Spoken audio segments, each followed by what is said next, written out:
Hey everyone, welcome to Wheels Walking Podcast, a podcast with a head in a wheelchair and a full body not in a wheelchair. What If you're up? on if you're on video, you will see that I am missing teeth and a body, and this is how I push my wheelchair. Look at this. I use my tongue. Here, I'm gonna go over here one more time. Wait, no, I'm not ahead anymore.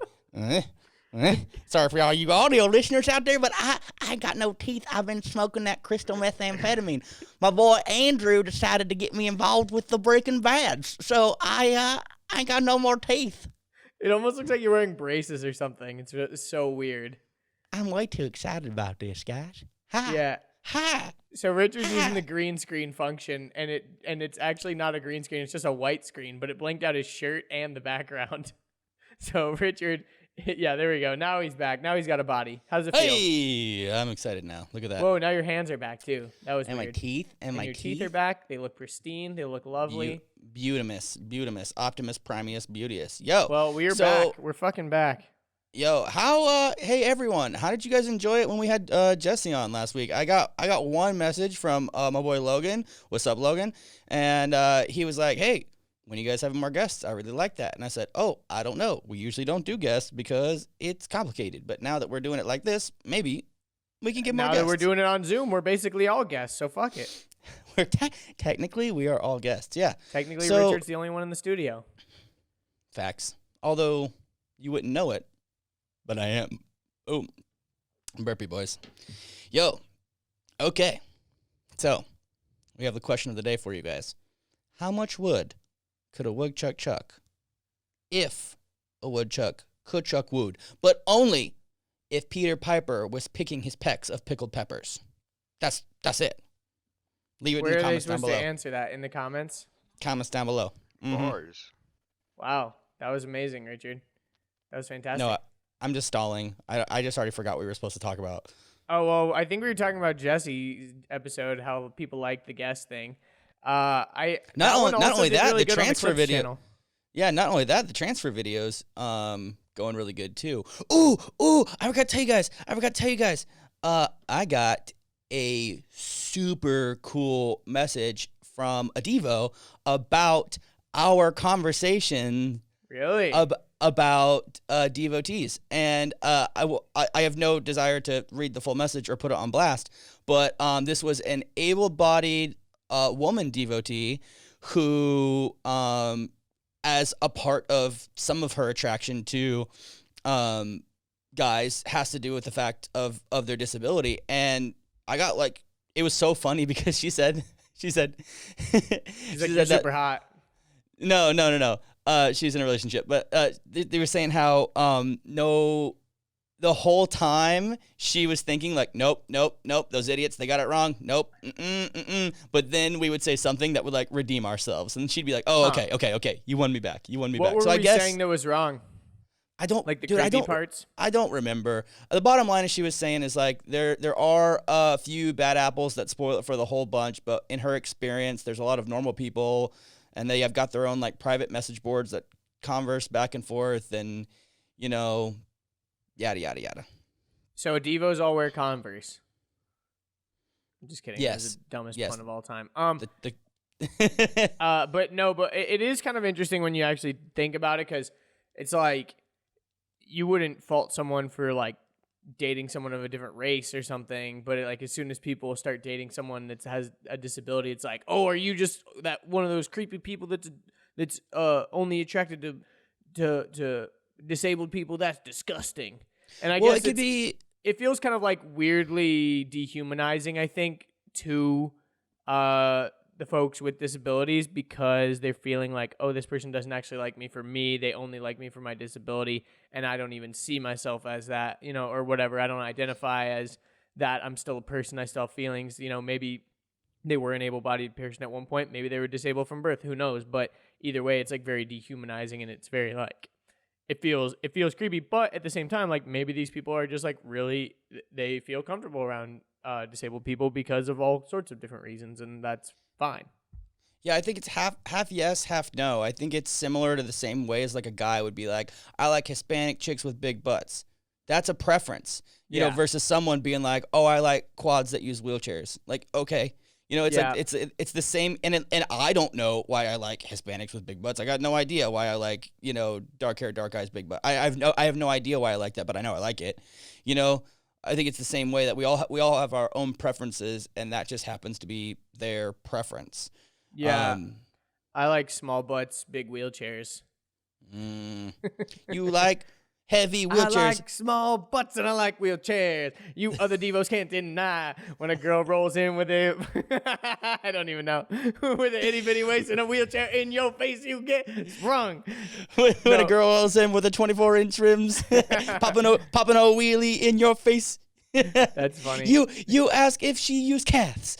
Oh my god! Oh my god! Oh my god! No, but I think the Devo thing is so like, ugh, Devos, is because people get bad impressions of them at like expos and things like that, where they're like, people will creepy, like they'll go to these places knowing that there's going to be disabled people and like prey on them, kind of like, or they'll see one out the mall and they're like pouncing. Like it's a very weird thing. But if you're just like a guy, like, because you're right, there's a lot of creepy people that spoil the whole bunch, and there's also dudes that are hella creepy that, like you said, if you have a preference for Latinas with big butts or whatever, like there's plenty of people that will observe that from afar and not be creepy at all, and in their head just be like, damn. But then there's also going to be some guys that are going around the mall going like, damn, mommy, oh my God, that ass. And then that's like, oh my God, guys that love Latinas with big butts are so creepy. It's like, no, it's just those guys. So it's like, I can see the flip side of the coin. The real life example that I think about with you and I is our friend Kat. She got 2 boyfriends. Like, she's in a polyamorous relationship and very open about it. And to us, it's super normal to go hang out with her and her boyfriends. Like, it's not uncommon, and it's even more fun when we go out in groups of people and like, they wait, get really what? confused. Like, wait, who's dating who? What? That like, was so funny at your birthday. Yeah, they have no idea. And I think what's super cool is, like, just like people who are polyamorous, and just like people that are into BDSM, or just like people that are gay, straight, trans, whatever, like, a lot of people are extremely misunderstood and misrepresented because the people representing them are usually the people that hate them, right? So it's like, it's like, my experience as a wheelchair user inside of the wheelchair community is almost everyone doesn't like Devos because they've had really bad experiences with Devos, or they don't necessarily agree with them. Like, I think there's even stuff that I don't necessarily agree with / get. Like, I think a lot of Devos also want to maybe eventually be disabled themselves too, and I'm not sure. Yeah, that's a weird one. That's what was my next question, actually. Which do you think is more hated, the transabled or the Devos inside of the disability community? I don't think Devos are going to pretend to be disabled. I think Devos are like, oh, I like disabled people, and if I do become disabled, like, that's okay. / I actually hope that does happen so I can feel fit in. I think the same way, like, saying, like, do you think that? I'm getting there. I'm getting there.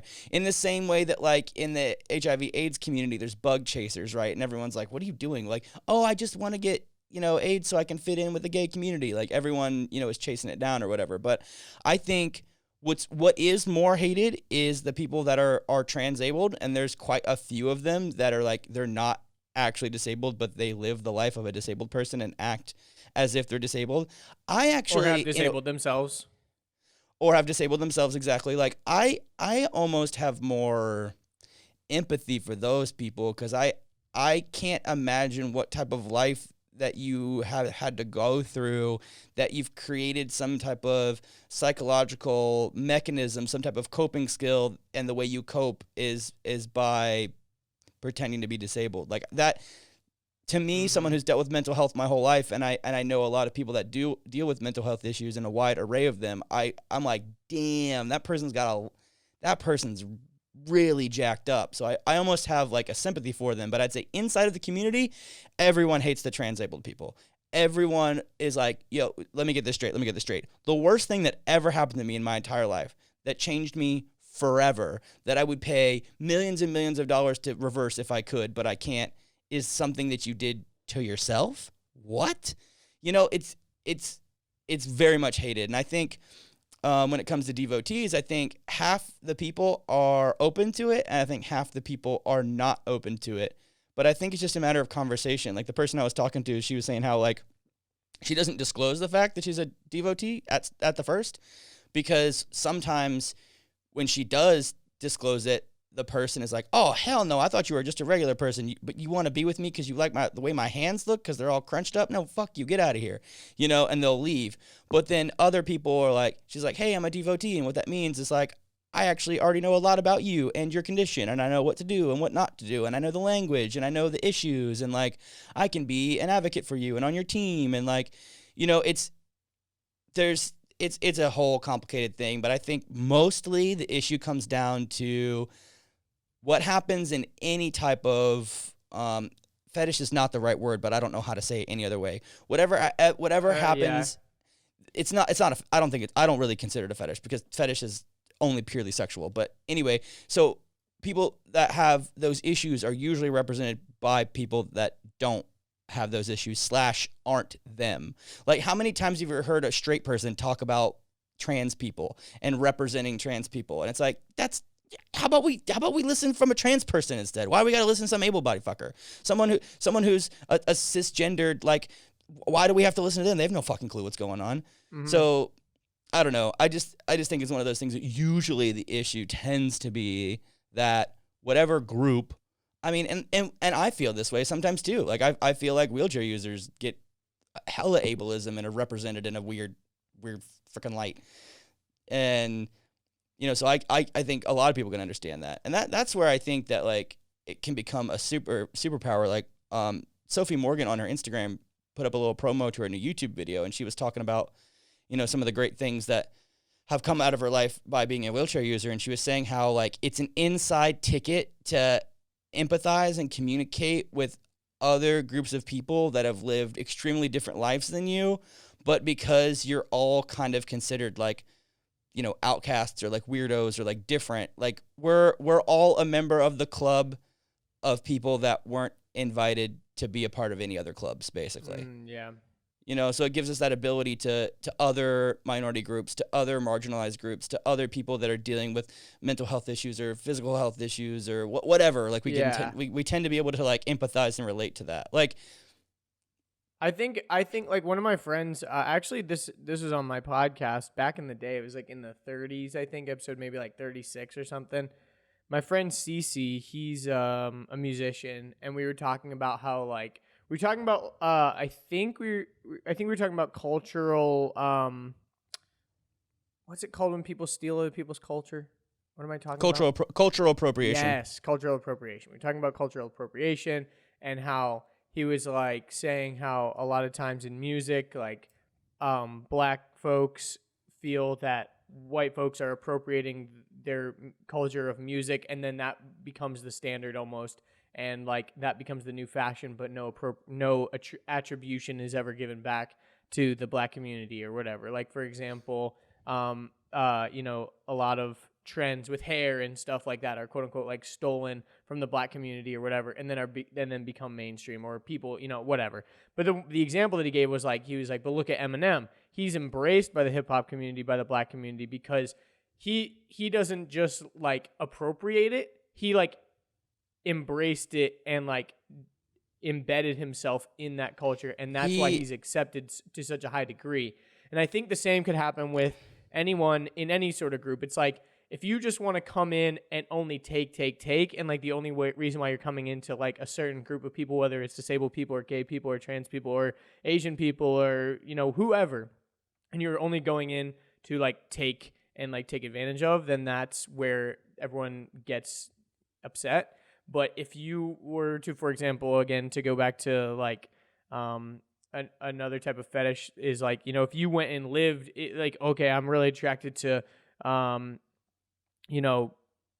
Japanese people or something. If you went and lived in Japan and, like, lived in their culture and, like, embraced that and, like, learned the language and all these things, like, that's fine. But if you're just, like, trying to, you know what I mean? Do you get what I'm trying to go with that? It's like, if you actually embed yourself in it and embrace it and appreciate for all that it is, not just the sexual things and not just the self-gratifying things. If you embrace it for everything that it is, I think that's fine. And I think that's actually appreciation. I think that's good. Yeah, I think there's cultural appropriation, and I think there's cultural appreciation. And I think those lines get crossed where I think a lot of people see appreciation and scream appropriation. But I don't know, man. I think we live, like, thanks to the internet, we currently live in a very flat and small world, which means that everyone's Are you a influenced flat by... earther, bro? No.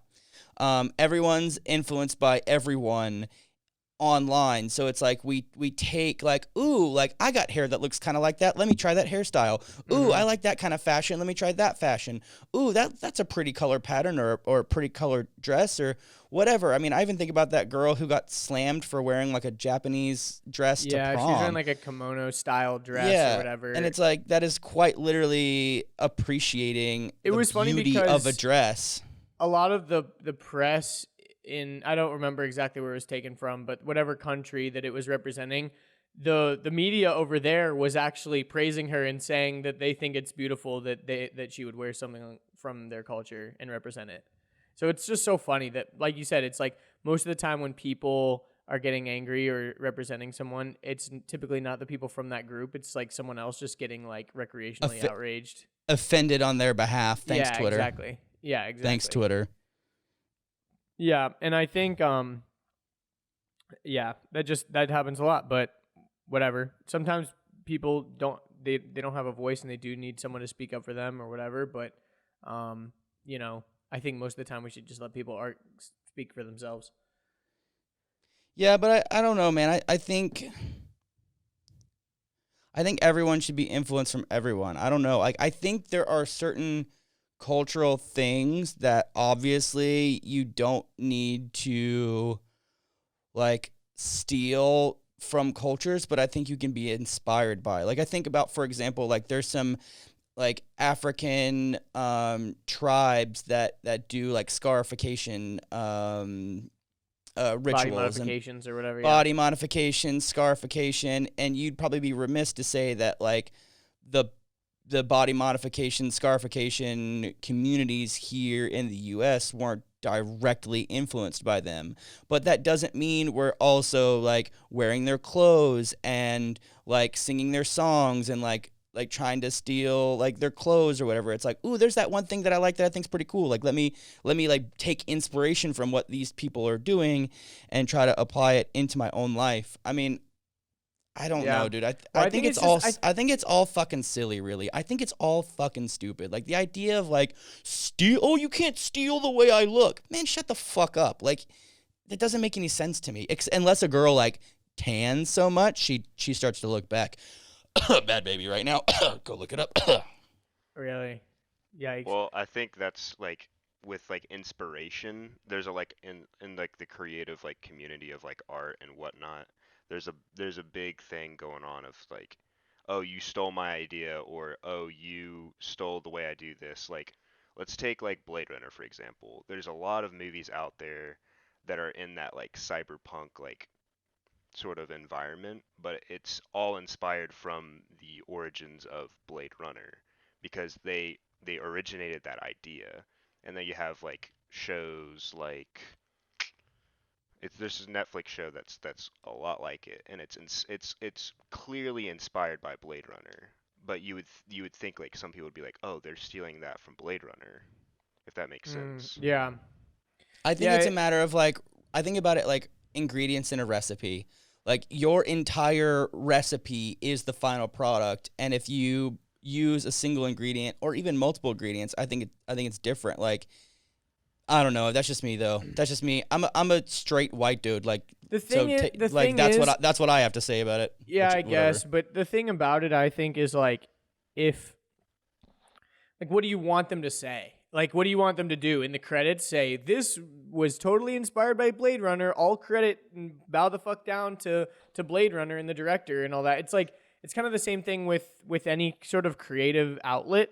You know, people want the credit because they're like, dude, I came up with that, and you're just straight up yoinking it. Like, what the hell? But I think when it's transformative in a way, I mean, for example, let's go with the iPhone. Great example. They had a lot of patents on the iPhone that ended up not holding up in court, and some of them that did. And some of the funny things is, like, okay, Steve Jobs and Apple came up with the iPhone. Did they come up with the phone? Did they come up with the mobile phone? Did they even come up with touchscreens? Did they come up with mobile processors? No, but, like, they created the item, the smartphone, but there was Trios and Blackberries before them. So what part of it do they own, and what part are we copying? What part is iteration? What part is stealing? And it's like, what are we supposed to do every time we turn on an Android phone? Say like, credit goes to Steve Jobs for coming up with this form factor.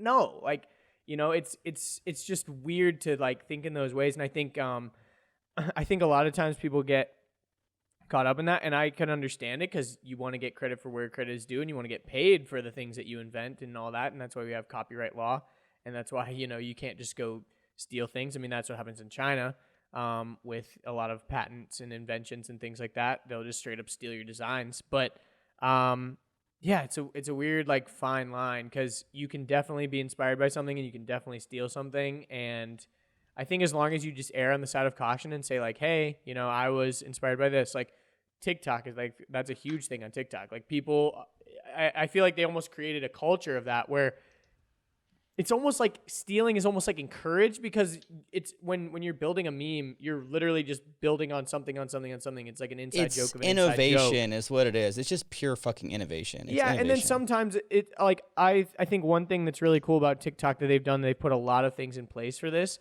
is every time you download the video, they make it like for example on Instagram, you can't save a video from Instagram to repost somewhere else. But there are websites where you can go rip that video and post it somewhere else. The problem with that is then there's no watermark. No one knows where it's from. The cool thing with TikTok is on every TikTok video, they put your watermark automatically on the video, which I love, because as soon as someone shares it, the easiest way to share, there's zero resistance. There's a save button right there.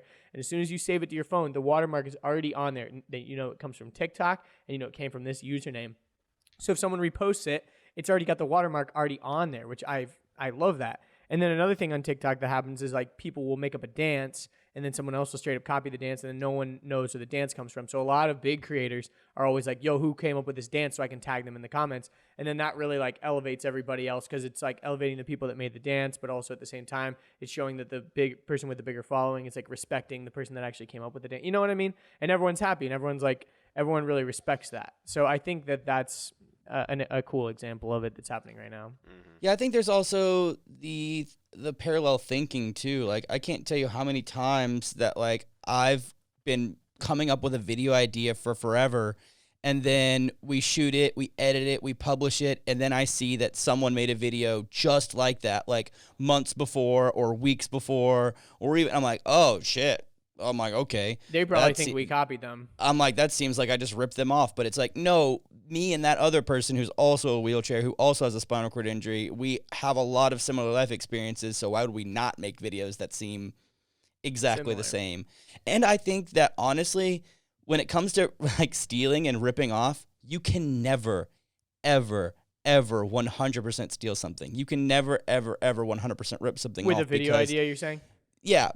Or even, I mean, there's a lot of things, because it's like you will never have the person, like the person attached to it. I don't know. I just a thought. I feel what you're saying. I think there is instances where you can totally steal. Like for example, what was that dude's name? SoFlo Antonio. He would just take people's memes. He would just take people's memes and upload them on his meme page, and he'd get tons of views while they got none. He would take clips from people's videos and then just say something before it. Like it would be like inside of a 5-minute Liza Koshy vlog, she would This is totally me when I'm driving or whatever. Yeah, she'd be singing in her car for a minute, and then he would just go, this is totally me while I'm driving, and then cut to her video. And it's like, no, it's not. It's fucking like SoFlo. Yeah. Yeah, I think when it comes to, if one person is creating something else based on another thing, it's never going to look the same. Like, yeah, I feel that. But I mean, in the case of like China, like a lot of times what'll happen is you'll contact a manufacturer to build your product, and then secretly inside of the same warehouse, they're ripping your product off completely. They're using your plans. Like, you know what I mean? Like they're literally producing your product and also a clone of that product in the same factory. It's like they literally are just ripping you off, and they have better distribution. They can get it out faster. Like that happens a lot over there. And unfortunately, there's not much law surrounding it. But I do agree in the sense of like, you're not going to have the same soul, the same like, and also sometimes even with like parallel thinking and stuff like that, if your idea is that simple that it's easily ripped off that bad, like, maybe your idea wasn't that good to begin with, or maybe it wasn't that original, or maybe it's too simple. Like maybe there's got to, that's the market. Unfortunately, sometimes you get screwed over. But Yeah, and I think you also got to. You also have to be bold and take risks. Like you have to like dance on that line. You have to be bold and take risks and try to figure out what works and what doesn't work. And I take a lot of inspiration from a lot of different people, and I don't think that's bad in any way. Like it's like, yeah, I agree. Yeah, I think I think we're kind of beating a dead horse at this point, but I was literally about to say like, yeah. There's a lot of ways you can copy. The other thing is we have a new video that just came out though, which is cool. Yeah. Kind of ties into the whole a little bit into the Devo thing, because I feel like Devos could also be like, oh, I'm a caretaker, and like kind of slither their way in that way or something.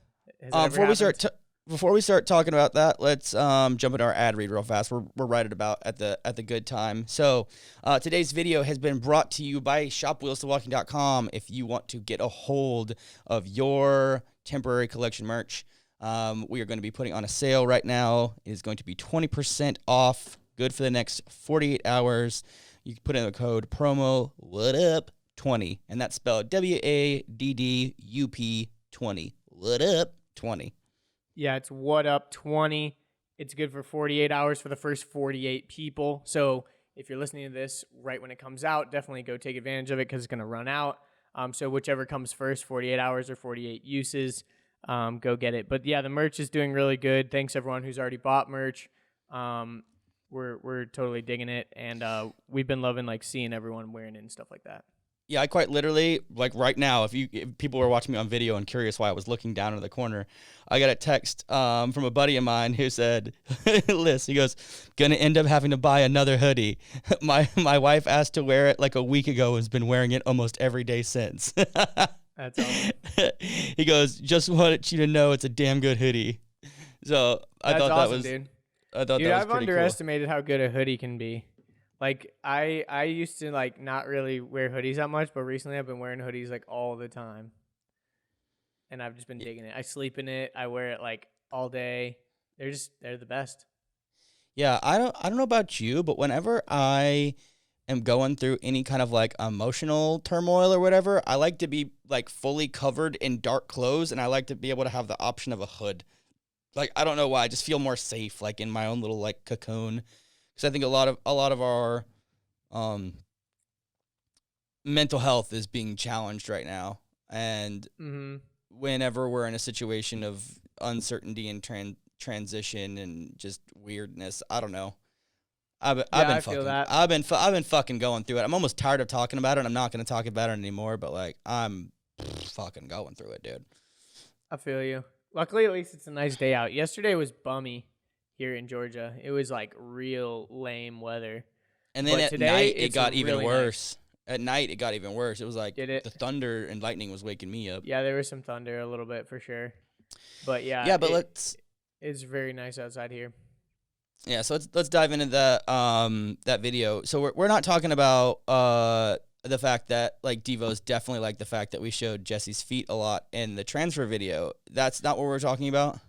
Well, we can. That's pretty funny.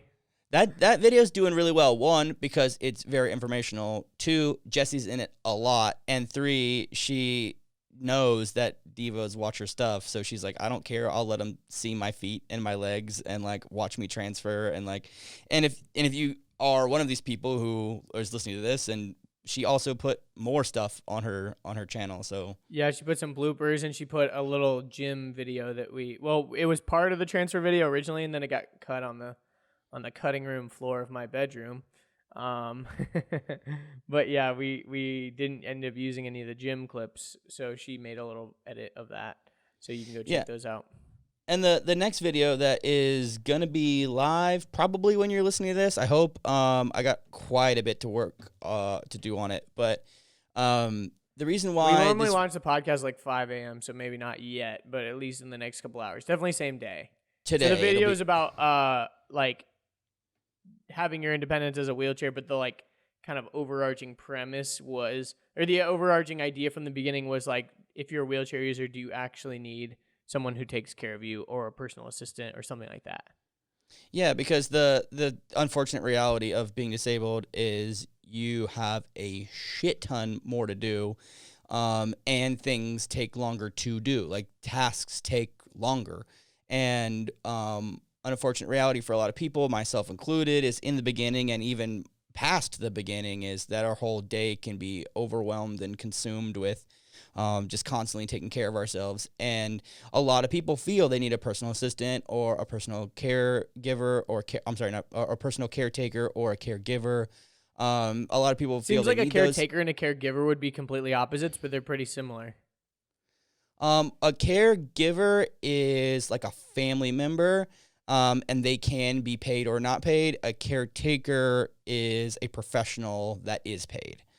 So if you're a caregiver, you're doing it for free because you're giving the care away for free. And if you're a caretaker, you are taking the money from someone and sucking them dry of all their funds. Yeah, and I think there's also another one, which is like a personal care attendant, and that is almost like a personal assistant, but they just help you out with stuff, or like different levels of injury need different levels of care. And I think for sure I'm probably going to get a lot of crap on that in the video, even though at the end I clarify, but no one gets to the end before they start typing out mean comments.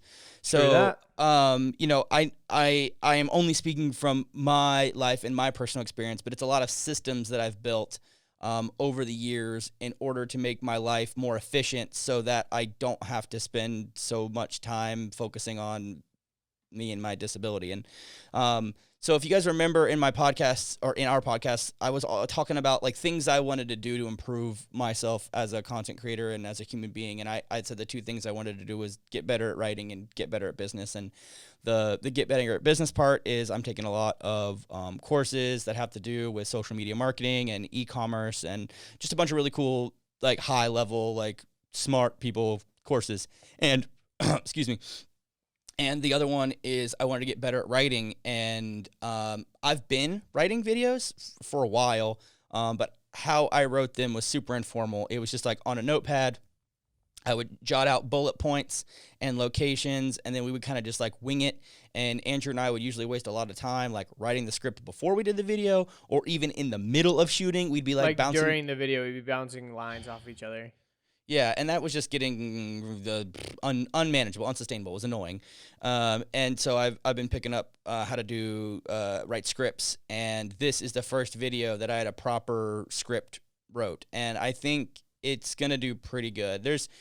It's my very first one, but it's I think it's a good one. I think it's one that's gonna slap hard, not just for wheelchair users, but I think anyone who watches it with any kind of disability or is a caregiver or a caretaker or a care attendant of someone with a disability, or even if you're just a regular able-bodied person looking for ways to make your life simpler, I think it's going to hit hard. And I think it's also going to have a little bit of controversy because over 50% of all people with spinal cord injuries use or have some type of care involved. And I talk about in this video, so you'll have to watch the video, but the big inspiration behind it was the fact that I've seen a lot of people trapped either by thinking, oh, I can't do all this work, I have to have someone do it, or the trap of a loved one not thinking that they're capable of doing it and then just doing it all for them and just making them be reliant on them a lot. And it's never out of like maliciousness, but sometimes you'll meet someone who is an adult who's fully capable of commanding their entire life above and beyond, still have people taking care of them. And I don't think that's right. So this, for me, I didn't feel like that was right. So that's why I've developed these systems over the years. And I know people, again, I talk about this in video, who have almost basically the only thing they have is their brain, basically. They can talk, they're on ventilators, they can shrug, they've got basically their brain, and they've got a whole team of people that they manage from their chair, right, to help with their personal care and with their life. And this person is very well accomplished, finished high school, went to college, like did all this stuff from basically his chair and his brain. I mean, you think about someone like Stephen Hawking, for example. Think about all the stuff he accomplished because he did have people needing to help him, but it's like he was in control of those people versus those people being in control of him. But yeah, we'll see how it plays. I think it's going to do good because it was written and performed. It was written, like we had lines and, even like the shots and the edits. And I think it's also it took you quite a while to write it. That was one thing you were like proud of. You're like, dude, this took me like 2 days. I mean, it took me probably a combined like 5, 6, 7 hours over a couple of days. And half that time was me just fighting myself to sit down at my desk, distraction free, and actually just write. Like, dude, the hardest part about writing is not the writing. The hardest part about writing is like sitting down and turning everything off and not getting distracted. Dude, literally, I would get distracted by the things that weren't even important. Like things I'd be like typing and I'd like look at my fingernails and be like, oh, I need to cut those. And like I'd go to like roll into the bathroom to get the clippers and I'd be like, no. You sit down, you keep writing. Like I had to like fight myself. It was very weird. Yeah, sometimes that's why it's good to like go to like Starbucks or something like that because it's like you're not going to get distracted and do random things there because there's like somewhat of a social pressure almost to like just sit there. You know what I mean? Like you're not going to get up and like do some bullshit. You're not going to like whatever. Or, even the importance of an office, I think like working from home, that's one of the biggest struggles is just having those distractions all the time. I mean, dude, I'll be honest, like I have a lot of those when I'm editing, especially when it's a video that I'm not that like excited about anymore or whatever. That's why I prefer to like edit a video right after we're done shooting it or like, that week or whatever, rather than like shooting like 5 videos and then editing them weeks and weeks later. Because like by that time, I'm not excited by that video anymore. It's so old news to me. It's so boring. The concept is tired. Like we've already talked about it for, 5 weeks. It's like, God, I just want to be done with this shit.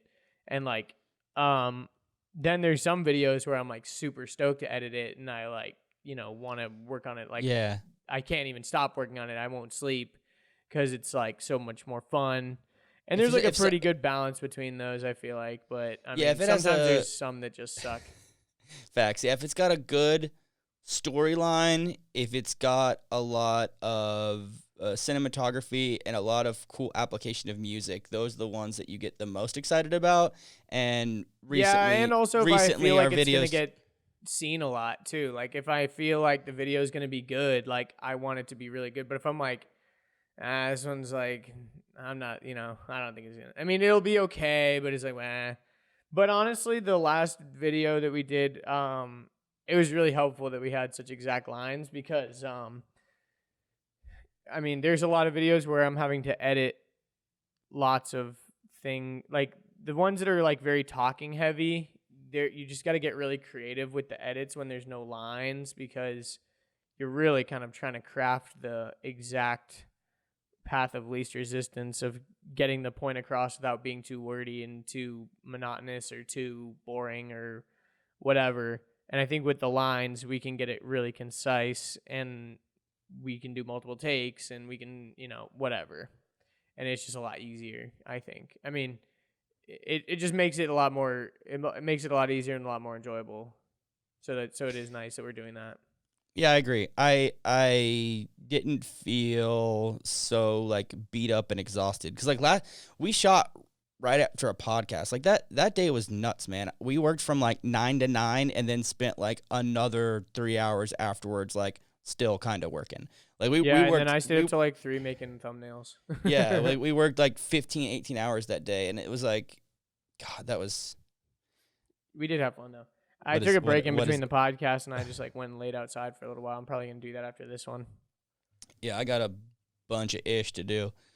I got my notepad list keeps growing and growing and growing. Like I used to have only one notepad. Now I got 2 notepads, and I'm thinking I need a 3rd notepad. And that at this point, I'm like, I need to start doing this digitally, maybe. Like I gotta figure out. Like there's the urgent, not important. There's the urgent, important. There's the not urgent, important. There's the not urgent, not important. Like there's so many like different things. There's like this is gonna help you get better at business. Oh, this is going to help you get better at writing. Oh, this is going to help you be a better YouTube person. Like, there's just so much. I'm not complaining. Not complaining at all. I'm actually excited the fact that, like, I got a lot of shit to do because we're at a time period where we need lots of shit to do. Yeah, my Notes app is. I'm always using the Notes app on my phone. I use Google Keep. It's I'm like constantly doing that, and I have on Google Keep you can pin certain notes to the top. So like the ones that are always important, like I'm always pinning those. So like if I think you look funny right now with your invisible arm. I know my invisible water bottle. But I'm always using Google Keep. It's anytime I think of something, I just put it in there. I've always got like an ongoing list of random shit, like an ongoing list of, merch ideas, an ongoing list of video ideas, an ongoing list of, even my grocery list. I run my shit out of there pretty much more than I've got the calendar, Notes app for sure. Yeah, I've got the Notes app on my phone, and then I got like the actual physical like yellow legal pad that I like keep next to me. It's nice to write stuff down and scratch it off. Like I actually really enjoy doing that. I just hate that I would have to have that all the time with me if I needed to see it. No, I agree. It's annoying. It's annoying. like- but that's why I have like a desk, But also, kind of to cut back to what you were saying about having a physical place, like I see us sooner than later, like having an office space because Probably. we're getting to the point where as we keep adding people to the team and as we start doing like bigger projects and as we start like managing different things, it'll probably be wiser for us to eventually have like a destination to go to, so to speak. Yeah, exactly. I would enjoy that for sure. We've But always talked about it anyways. That was like kind of the goal. Yeah, but that costs money. Yeah, lots of money. And that's the thing. It's like, would we rather pay ourselves more before we do that? You know what I mean? Like, for now, like, who knows? Who knows what the future will be? But yeah, I'm excited to see if we win a Shorty award or not, because if we do that, that's gonna like blow us up on the mainstream. And if that happens, then we'll probably be contacted by a lot of different people from a lot of different agencies, from a lot of different brands and companies and talents. And I hope so. Like, I hope it reaches the point where, like, we obviously I feel like we're trending to win. I feel like we have a good chance. Yeah, you guys went out and voted a lot for us, which is great. But that's not the only factor that counts. There's a lot of other factors. Like, there's probably, like, voting is, like, one of 7 factors. And then the other factors are voted on by a whole conglomerate of a shit ton of other internet influencers. So when is the actual ceremony? It's in May, right? May 5th or something like that? I don't remember. The 5th remember. or the 7th. Let me look. It's it's pretty early on in May, I feel like. So that's coming up. Yeah, I think it's either May 5th. It's the 5th. It's Cinco de Mayo. It is the 5th. Yeah, it's 5th. Yeah. Yeah, I was supposed to go to Puerto Rico the week after that. Not happening. Oh, well. Also, Dude, not going to the Shorty Awards. Not happening. Oh, I know. So sad. Also, it's very, very sad. I had trips planned for New York. I had trips planned for, like, Salt Lake City. Like, I had trips planned for Florida. Like, I had so much. Trips planned for China. Not happening. Yo, even Australia, bro. Like, damn it, COVID, you son of a bitch. You've pretty much fucking ruined us, you bastard. But that's okay. We'll pivot. We'll make cool shit. There's some like wheelchair boarding stuff and some like some scooter boarding stuff and like some funny ass skits I want to do. Damn, there's some funny ass skits I want to do. Like I think about like the different types of wheelchair users, dude perfect style. That would be fucking hilarious. That would be funny. I think about remember that like the reverse skit thing we were gonna do to people where like you know how in public people will just roll up on me and be like, hey, what happened to you? Or like they'll just roll up to me and be like, hey, can you have sex? Like just randomly out of nowhere. Just roll up to other people and reverse the lines. Just regular able-bodied people and be like, hey, do you have sex? I'm just curious. Like you look different than me. Like your body's a little bit different. I mean, no respect, no disrespect. Have sex? I mean, I know how I have sex. How do you have sex? How do you do it though? You know, and they'll be like, huh, that's so rude. How dare you say that to me? And it's like, exactly. Goodbye. Like what if some guy just like whips out his dick? Just like this. No, I'm just kidding. Yeah, the only problem with that video is basically I think we can do it. It'll be funny, but the problem is it's not the exact people that are Actually doing that. actually doing that. Like some people will be like, I would never ask someone that. Like that's rude for you to ask me that, but I would also never ask you that. And then there's some people that would, that totally would or whatever. But it's true. There's a lot of people that roll maybe up and do it might have to that. be like a little bit staged. Maybe. Yeah, well, this is the way that I know that like a lot of YouTubers that will like quote unquote stage their stuff is they'll approach someone random and they'll say, "Hey, we're filming a prank show type thing. Would you be interested in being in it? And if so, I need you to sign this thing or whatever so they can use your face." And then they're saying, "Okay, cool. What am I doing? What am I getting pranked on?" They're like, "That's the prank. Like now that you're in on it, you're about to get pranked, but you don't know what it is." So the reaction is kind of genuine if it's a good prank, but you know that it's coming, which loses the fun factor, some people aren't good at like, acting a certain way. So Yeah. but I do know a lot of people have been involved in pranks like that where they're like, "Hey, we're filming something. Can you be in it?" And they're like, "Sure. What is it?" And you're like, "Okay, yeah." And then they kind of like run away and then they do the prank on them. Yeah, I think what I might be interested in is just take experiences, like real interactions I've had in my life, and then set them up as if they were real. Like, I think about one time I was in Walmart, like some dude rolled up and was like, "Hey man, your dick work?"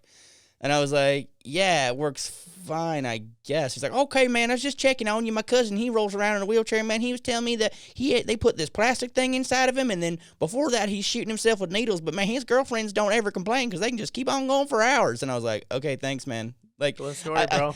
I think that would be hilarious, like a reversal, but I would do it with someone who knows me. You know what I mean? Like one of my buddies, one of my homies, people that don't know on camera, like I would just like in a Walmart or whatever, like roll up on them and just like say the thing. And it's like, I think it would throw it off if they knew you already. If they didn't know that you were coming, but they already knew you, I feel like they'd be like, "What are you doing?" I don't know. It's just acting. They'd be like, "Richard, what the fuck are you doing?" You know what I mean? They wouldn't be like reacting in a real way. Well, they would know what was happening. Like they would be in on it too. Oh, okay. Like hypothetically, let's say Ian is involved. I'm like, "Yo, Ian, I'm about to like just." Yeah, I get what you're saying now. I thought you were saying you were just gonna like stalk your friends and roll up on them at random times, and they wouldn't know they're being filmed. You said they wouldn't know they were being filmed. I never said that. Yeah, you said I'd roll up on my friends and they didn't, but wouldn't know they're being filmed. I don't think I said that. It doesn't matter. I'm pretty sure you did. We can check the tapes, but it doesn't really matter. But yeah, I get what you're saying now. Yeah, I think we should do it though, not on unsuspecting people. It'll be funnier. It'll be way better. Yeah, we'll see. We'll figure it out. But that'll have to be done once social. I think we should go to like a mall or something and do it. Yeah, Winter Mall, Pond City Market or something like that. Just roll up to random people and be like, "Hey, does your dick work?" And they'd be like, "What?" And be like, "You're like my dick like works different than your dick, so like I was just wondering like, does your dick work?" I would have to find the right kind of person. Like there's a certain kind of person that you don't ask that question to, and then there's the kind of person that you're gonna get a great. Like I think about all the skaters, like all the skaters at that bowl would fucking die. They'd be be like, "The fuck you saying? You asked me some of this gay shit?" And I'm like, no, I'm not. It's not gay at all. I'm just curious. It's like Nelk Boys. Did you see that one Nelk prank where they were golfing and they got paired with like a random golfer and like out on the backswing he goes, "Yeah, on your backswing, don't think about big black dicks." And he's like, "What kind of statement is that, bro? What kind of statement is that?" And he's like, I mean, I'm just saying, like, just don't think about that, and like your swing will be better." And he's like, "Dude, you're a racist. You're a racist and you're gay," or like something like that. And he's like, "Well, I mean, for the record, don't think about white dicks either." It was so freaking funny. Kyle from Nelk is like one of the best at doing pranks and just being straight faced. Like he's so funny and he looks so innocent too. I think it would be also entertaining to find a way. You know more about this person than I do, but Ross Creations, like, doesn't he do like victimless pranks, like funny things? Yes, he definitely does. We could learn a lot from him for sure. Ross Creations is one of the best. Yeah, he has like harmless pranks that are just like the gullible on the he like literally wrote gullible on the ceiling, and he was like, "Gullible's written on the ceiling," and then people are like, "Ha ha, good one," and they don't look. And it's actually like and he's like, "No, I'm being serious," and they're like, "Yeah, very cute," and it's like the camera pans up and it's literally on the ceiling, like shit like that, or like Didn't he use some guy who was like missing an arm or something? Like He used a It girl was a that girl. is an amputee, and I think she got it. I don't know. I don't remember. I was gonna say I think she got attacked by a shark or some shit. I don't remember actually. That's totally wrong, probably. there is some surfer girl out there who's I like, don't think it's her though. I think I'm confusing two things. That's so funny that I just did that. No, but I think she did some really funny ones, like where she'd walk up to people and be like, what, you think because you just got 2 arms you're better than me, and like shit like that, or like she'd walk up to people holding hands and be like, oh man, I wish I could do, or whatever, or oh, that's funny. or like one thing that was so funny that she did was she was playing guitar outside of a store, and she was like, hey, can you strum for me? And she would do the chords, and like they were strumming and she was singing, and she was so bad because obviously she doesn't play guitar. She only has 1 arm, but she was like she's like, hey, can you do me a favor? And they're like, yeah, sure, of course. And they're like, can you strum for me? And then she'd like give them the pick or whatever, and they start strumming. Oh my God. And they wouldn't know when to stop because their singing was so bad too. Oh my gosh, it was so funny. Anyway, here's Wonderwall. Yeah. Yeah, there was another one that she did. I can't remember. It was funny though. You've been one of the things you said in the last podcast was that you've been allowing yourself to like fuck off a lot more. Yeah. And the 2 things you've been fucking off with is Mario Kart and Breaking Bad, right? Like those are the 2 things literally he delivers the video to me last night, and normally after the video gets delivered, we have a conversation about like title. No, normally we don't get and, delivered at night. Normally I deliver it at like 3 a.m. and you're already asleep, and then you watch it in the morning. Facts. And then I call you in the morning. But Sure. Anyway, as soon as I get it is when we have a conversation about it. But like I was like, all right, like I got the video, like I'm about to, have a conversation with him. And I was like, hey man, he's like, yeah, I'm about to go play Mario Kart though. So can we talk about this another time? And I was like, yeah, sure, no problem. I was like, I'm done with work. I'm going to go play Mario Kart now. Yeah, so Matthew's girlfriend has a Nintendo Switch, so we've been playing a lot of Mario Kart. I also got my Wii from my parents' house, so we've been playing Guitar Hero and Wii Sports. We've me been and playing AJ. golf. We've been playing golf, and dude, AJ thinks it's the funniest thing when me and my brother play Wii together because we're just straight insulting each other the whole time. It's like Crystalia and Brian Callen. You guys are just talking mad shit. It's so funny. Like, so they were playing like this pool game, and then Matt. So what Matt does is he'll like when they're playing pool, he'll just like go so extra with it, and it's so fucking funny because he's always like insulting him as he's doing it. He'll be like, yeah, it's so funny. It's like, and you then, bitch. yeah, he's Like, he'll you be like bitch, hitting it, and he's like and then, doing that thing. And then like we'll miss, and we'll be like, nice one, you stupid fucking bitch, or like we just rip each other apart, and AJ's just sitting there like dying laughing, and we were like, yeah, I guess we're done with this. And AJ's like, no, keep playing, dude. I'm enjoying this I'll too pay much. you guys to keep playing. It's that funny. It's literally like sibling rivalry, but all like a joke. And Yeah. since you guys have been watching Breaking Bad, you've been influenced by Jesse. I just started watching Breaking Bad. What you know I about started that? yesterday, bitch? and I watched the whole first Bitch. season. I literally was like, Crystalia was talking about how he started watching it again, or he started watching it for the first time recently.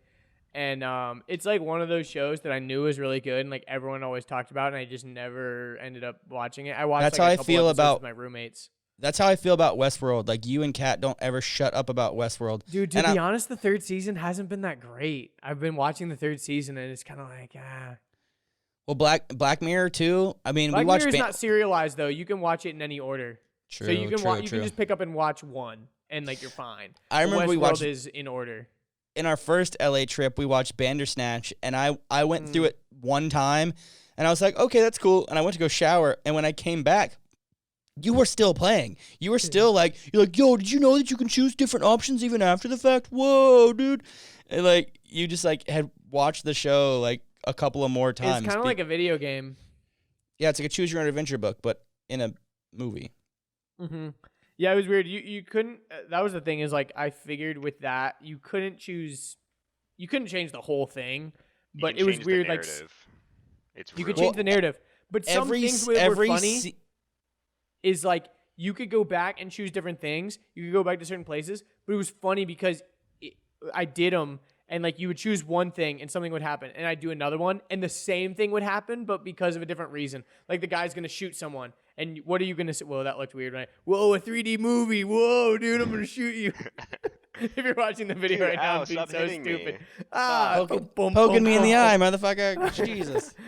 What if my hand just opened up and it was an actual gun? Anyways, but like you would say like, what are you gonna say to this guy with the gun? And you can be like, fuck you, or you can be like, I surrender, or whatever. And like either way, he shoots you. So like you feel like you're more in control, but like really, he'll be like, the way I understand it is that there's an opening scene, and you have two options, and then basically that means left or right. And then you have another scene, and you have two options, and it basically means left or right. And then you have another scene that's two options, that basically means left or right. And like every scene that gives you options branches off. So at the end of it, it all looks like an NBA March Madness bracket. Yeah, like a reverse bracket where you start at one thing. But the thing is actually, it is like that, but it's way more intertwined. It's not so exact. Like you choose this thing and then this thing happens. It's not so binary. Like it's when you there's go also back and choose all the options. There's also multiple answers. Like if you do the same No, but there's only two questions, answers for each one. There's only two answers for right, each but if thing. you go through and give the exact same answers every single time, it'll still give you different results because it's still like a dice. No, it gives you the same thing. Oh, well, I remember going through and being like, I want the cornflakes and Dad, leave me alone. And I like did that twice and then got different results every time. I don't think so because I went back and did them different ways and it would give me the same thing. I don't think it's random. Whatever. Either way, but yeah, it was. The thing is it felt like you were in more control than you really were, and that was cool.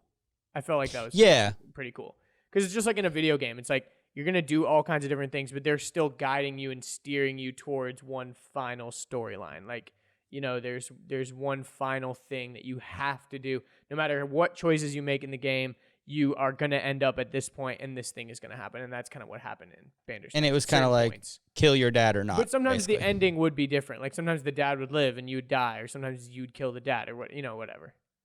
But anyways, doesn't really matter. But yeah, Breaking Bad is the shit. I like it so far. I just started season 2. It's weird how much technology and stuff changes too in that short of time because that show came out in 2013 and they were using 10-year-old technology though. They were using flip phone. They intentionally made it like a decade earlier. They wrote it that way on purpose. Yeah, because a lot of the storyline wouldn't work if they had modern technology. If they had modern cars, if they had modern phones, if like the police had like modern systems, it just wouldn't work. So they had to write it as if it was done like the 90s, in like the early 2000s. 2000s, yeah. Yeah, I feel like that's the case for sure because it definitely feels older than 2013 for sure because they're all using flip phones and house phones. They're still using home phones. Flip phones, house phones. But dude, some of the writing in that show is the cars that they're driving.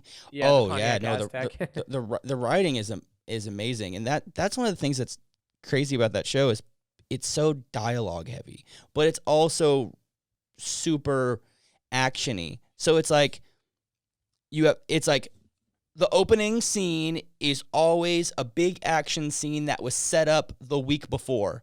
So the previous episode ended on a cliffhanger, so the opening scene of the next one is like this big thing that happens. And then you spend like 45 minutes to 50 minutes just talking basically, and then there's another start of a cliffhanger towards the so every episode ends with you going you know and it's just so addicting because you want to keep watching too. Yeah, and then you start the next episode and then it happens and then you're like, oh god, the more drama, who's doing what. You know, my favorite thing about that whole thing is like the transition between like when does Walt become Heisenberg and when does Jesse actually lose it, because like the way I see it is that both Walt and Jesse are on a downward spiral, like on a really bad decline, but Walt has like a peak before he hits the valley. Like they both. I haven't really gotten that far yet, so I haven't seen the declines yet. Well, I mean, I kind of have, but yeah, I think that it's definitely like a weird perspective into both of their heads because they're both living such different like lives in the beginning. but they end up. It's so weird. It's parts of it are like a buddy cop movie because they're like, you know, the silly guy and the serious guy, and like one's this professor and his delinquent student team up to become, you know, like it's so funny how they that premise is just so genius of like these two unlikely pair end up doing all these illegal activities together. But there's this also kind of like underlying thing where you're like, oh, this whole scheme that they're doing is like bad, but you're still rooting for them because of different reasons. And yeah, it's like they want to sell crystal meth to make money and to gain power, and it's like every season there's like a new villain basically, and the whole point of the season is like destruction of the villain, and then there's a lot of like foreshadowing. Like there's some stuff that happens in like season 2 that you don't learn about till like the end of season 4, and you're like, oh, that's what that fucking was. Like, yeah, I love the foreshadowing, dude. Like some of it is just so genius because you're like, that's definitely going to come into play later. And I love multi-dimensional storylines too. Like it reminds me a lot of like the Lost storylines, where it was like, how deep does it go? Like who actually knows who? You know, like it's this crazy, insane, like down the rabbit. Did you listen? I forget what they were talking about Lost the other day. I think it was on Joe Rogan. Did you hear that? It was him and Chris were talking about how like most shows don't make it past 6 seasons because that's too much, and they were talking about how like Lost had 120-hour-long episodes. That's kind of how I'm feeling about Westworld right now because I loved season 1 and season 2 were so good, and now it's kind of like at the point where, you know, in Lost where they get off the island and they're doing shit off the island. That's exactly where Westworld is right now because they got out of Westworld. Well, so it's just like gonna have to go back for the story arc, probably. Probably, but it's J.J. Abrams too. That's the thing. Both of them are J.J. Abrams. It's just like Lost. Season 3 of Lost was the worst one because it was all them back in their normal lives. We have to go back, you know, like Jack always talking about having to go back. Yeah, it's different, but it's just weird because it's like when you're inside of this unique premise of this box, like J.J. Abrams is so good about like writing like a unique idea, but then just has so much trouble like tying a nice bow on it and ending it before it just like gets ruined. Kind of like for me, it's kind of like Avengers. It's like, okay, we get it. How many fucking more movies can we milk out of this shit? Like, you know, I don't know. So I think sometimes you got to know when to end a good thing, and unfortunately, because of money, disagree. I think a lot of shows, like you're gonna get a kick out of this. Some of my favorite shows end by being canceled because if they would have ended it by trying to wrap up all the storylines, they would have fucked it up really bad. So like I don't mind watching a show until it get canceled. And then there are some shows that I'm like way into, but then it gets to like season 4 or 5 and everything is just so meta that I'm like, I don't even understand the fucking storyline anymore because all you're talking about is stuff that happened in season 2 and season 3, and like that has nothing to do with what season 1 was about, and everything's changed, and what about the character development, and you're like, I'm so confused. I didn't like The Dark Knight Rises. Like The Dark Knight was so good, and then The Dark Knight Rises was just like garbage because they just tried to like up the ante like even further. It's like The Dark Knight and Batman Begins were so good because they were so raw and so realistic and believable. And then The Dark Knight Rises, it's like, okay, now you have a spaceship. Cool. Like, you know what I mean? It's like they took it past the level of like realness, and they just, I don't know, they tried to outdo themselves again and again and again. It's like, we liked the other ones because you weren't going that crazy. That trilogy is my favorite superhero trilogy ever. Like the way that writer, Christopher Nolan did it was just insane.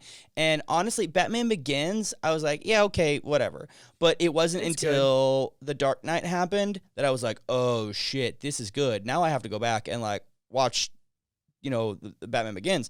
And then when Dark Knight Rises came out, I was like, this is also pretty badass, but why though?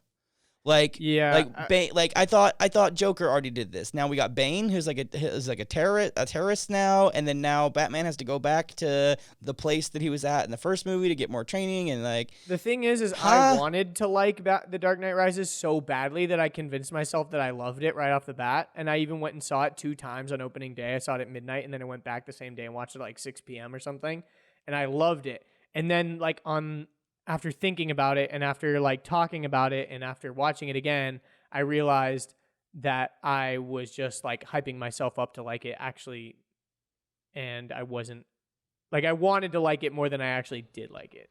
Dude, that's how I felt about Batman versus Superman. I so badly Mm. wanted that to work. It just didn't. It did not. That was one of like the biggest Ben letdown. Affleck and Henry Cavill trying to fucking fight in like a weird Gotham. I And I it's didn't like go watch it. it's like Alien versus not Alien, and you're like, huh? Like it's yeah, I liked, agree, like, AJ. the build up to it, but when they fight, it And just Ben it Affleck's ruins suit it. looks so stupid. His big, bulky, blocky, chunky, metally, like, wow, wow, wow, wow, fucking exoscoot. Exoscoot. We're running low on time, by Exoscootican. the way. Yeah. We're doing a shorter episode this time. I feel like we can wrap things up here.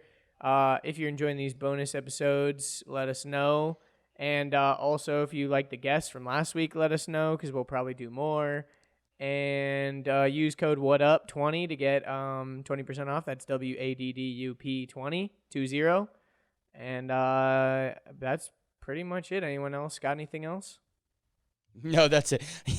I think this has been such a wild episode, man. This whole day is weird, man. It's cool though.